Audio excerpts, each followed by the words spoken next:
La parole est à Madame Mathilde Panot, porte-parole du groupe La France Insoumise.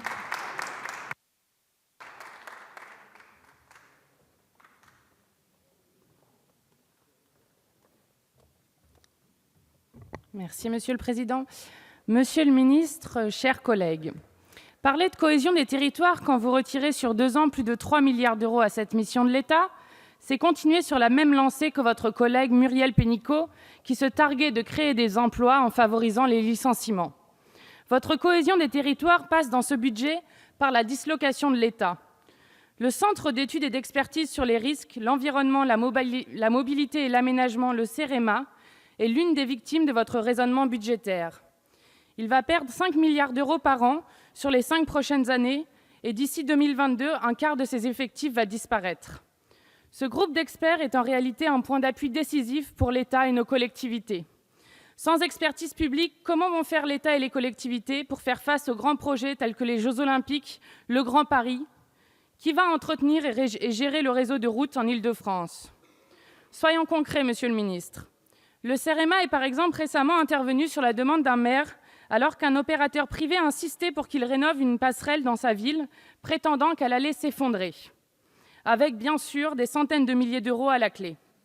L'établissement public que vous démantelez a démontré qu'il n'existait aucun risque d'effondrement. Le CEREMA, à cette occasion comme à bien d'autres, a empêché que les caisses publiques soient pillées par des pourvoyeurs de conseils douteux, de ceux qui sont guidés par la cupidité. Alors qui va faire tout cela? La réponse est limpide. Encore et toujours le privé. Pourtant, non, le privé ne fait pas plus vite, moins cher et mieux que le public, comme le montrent les nombreux scandales des partenariats publics-privés.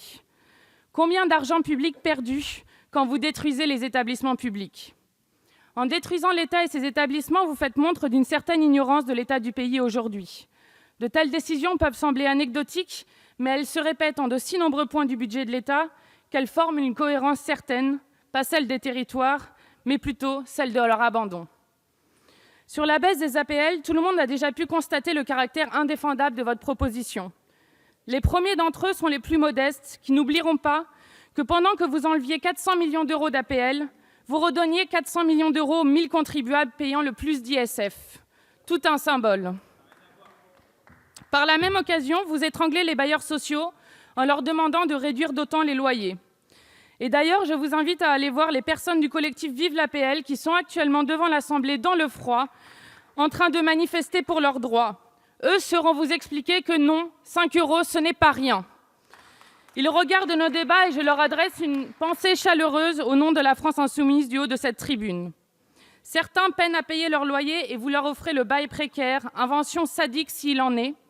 Certains cherchent vaille que vaille un emploi quand il y en a si peu et vous les traitez de multirécidivistes du chômage. Ne pas trouver d'emploi et souffrir pour conserver son logement, ce n'est pas un délit, Monsieur le Ministre. Si vous voulez faire des économies à l'État et lui offrir de nouvelles recettes, allez chercher du côté des fraudeurs fiscaux. Enfin, je voulais revenir sur les coupes de la politique de la ville. Vous enlevez 46,5 millions aux habitants des quartiers les plus défavorisés, là où il y a le plus de besoins. Dans ces quartiers, vous supprimez 45 000 contrats aidés et parmi eux, 25 000 éducateurs sportifs. Je m'arrête un instant sur votre justification car elle présente la même structure que celle qui sert à justifier la baisse actuelle et à venir des APL. Le dispositif serait inefficace, il faudrait donc le supprimer. Où donc se trouve la justification de telles idées? Nulle part. Personne ne défend de telles aberrations. Les maisons des jeunes et de la culture, interrogez-vous, sont partout dans le pays en danger. La Fédération Rhône-Alpes a déjà été mise en liquidation et celle d'Île-de-France est menacée.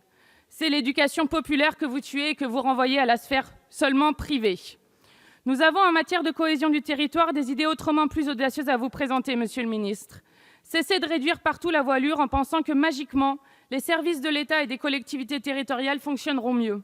Si un tel paradoxe avait le moindre sens, le pays se porterait mieux après les mandats des présidents Sarkozy et Hollande. Surtout, il faut que la participation citoyenne soit au cœur de l'égalité entre territoires et des projets qui y sont menés. La cohésion des territoires, Monsieur le Ministre, passe par l'égalité territoriale. Et celle-ci ne saurait s'imaginer dans la configuration actuelle de notre système institutionnel qui favorise les riches sur les pauvres, les centres des métropoles sur le reste du pays. Nous continuons à penser que le pays, pour l'unité de son peuple et la cohérence des territoires qui le composent, a besoin de la convocation d'une constituante qu'il a besoin d'un nouvel horizon là où votre budget présente une variation du mantra habituel, tout faire pour payer la dette, au risque d'y perdre notre communauté politique.